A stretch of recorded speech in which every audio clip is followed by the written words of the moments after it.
Salam sejahtera bagi kita semua. Saya Romarta Sinaga dengan NIM channel 19006 dari Prodi Akuntansi Fakultas Ekonomi dan Bisnis akan menjelaskan konsep dasar akuntansi yang diampuh oleh Bapak Wirmi Eka Putra, SE, MSI. Baiklah, yang pertama definisi akuntansi perpajakan. Akuntansi perpajakan yaitu kegiatan mencatat keuangan di badan usaha atau lembaga untuk menetapkan biaya pajak terutang. Yang kedua, fungsi akuntansi perpajakan. Akuntansi perpajakan memiliki fungsi satu sebagai strategi, maksudnya adalah untuk merencanakan perpajakan di masa mendatang. Yang kedua, analisa ini memiliki fungsi sebagai bahan untuk mengetahui besarnya pajak yang ditanggung di masa mendatang. Yang ketiga, publikasi. Akuntansi perpajakan memiliki fungsi dalam laporan keuangan terdapat investor maupun kegiatan publikasi lainnya. Prinsip akuntansi perpajakan. Yang pertama, kesatuan.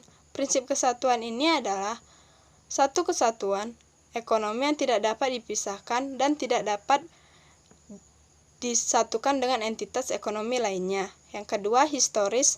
Prinsip historis ini mewajibkan untuk mencatat keuangan secara real terhadap pembiayaan suatu barang atau aset. Yang ketiga, pengungkapan penuh. Agar menghasilkan keuangan yang akurat, setiap aktivitas keuangan yang dicatat wajib dicatat secara informatif dan detail. Yang keempat, ada karakteristik laporan keuangan. Yang pertama, mudah dipahami. Informasi yang terdapat dalam laporan keuangan harus dapat mudah dipahami oleh pengguna. Yang kedua, relevan. Dalam laporan keuangan juga harus memiliki revelasi dalam memenuhi kebutuhan untuk pengambilan keputusan pengguna. Yang ketiga, handal. Dalam karakteristik ini, laporan keuangan lebih menekankan materi daripada bentuk. Yang keempat, dapat dibandingkan. Laporan keuangan harus bisa dibandingkan antar periode untuk membandingkan tren, posisi, dan kinerja keuangan.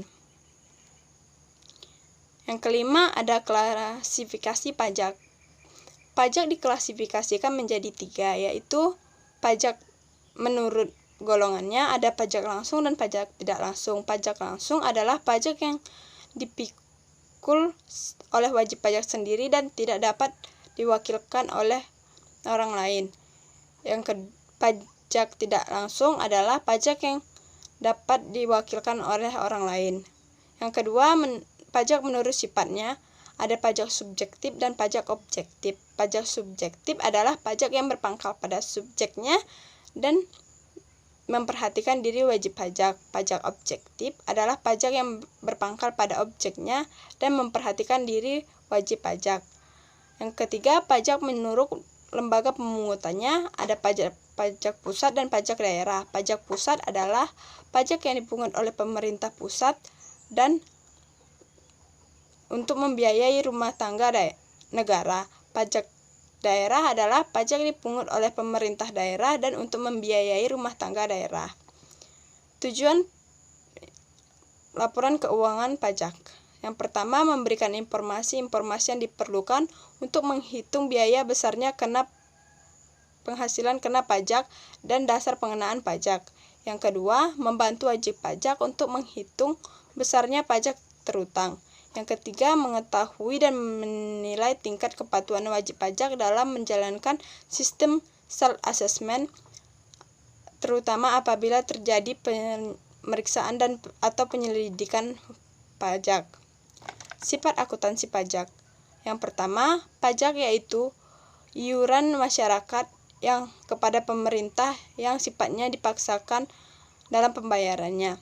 Yang kedua, pajak adalah alat yang digunakan untuk membiayai suatu beban atau pengeluaran pemerintah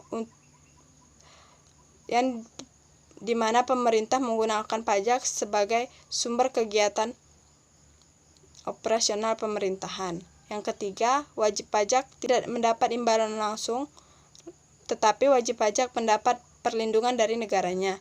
Yang keempat, pajak berfungsi untuk mengatur segala aspek ekonomi, sosial, dan budaya. Sekian dari saya, semoga bermanfaat. Lebih kurangnya saya mohon maaf. Salam sejahtera bagi kita semua.